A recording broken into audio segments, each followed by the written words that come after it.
Bonjour à tous, si vous êtes géostalgique, j'ai la solution. On va voir ensemble ce que sont devenus 5 sites olympiques un an après le passage des Jeux dans la capitale. On commence par l'Adidas Arena, qui a été livré quelques mois avant le début des Jeux et qui est désormais devenu l'antre du Paris Basket.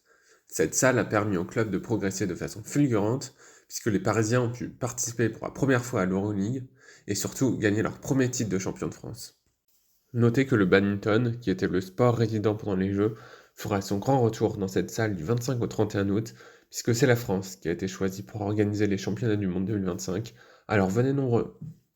On passe un peu plus au nord pour découvrir le centre aquatique olympique, qui est désormais ouvert à tous, un an après avoir accueilli les épreuves de plongeon et de water-polo.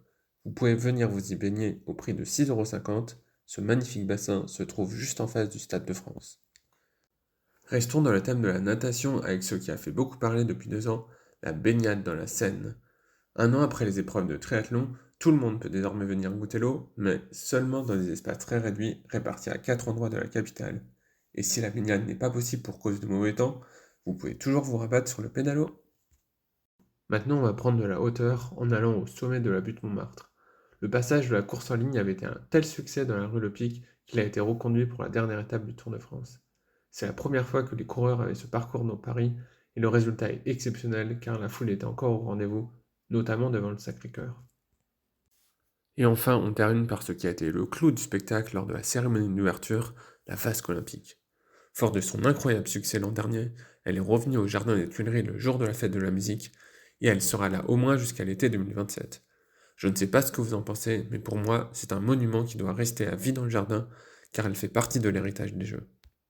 Si malgré ça, vous avez toujours la géostalgie, dites-vous qu'il y aura plein d'autres occasions de célébrer nos athlètes français dans le futur, comme ça avait été le cas lors de la parade du 15 septembre dernier.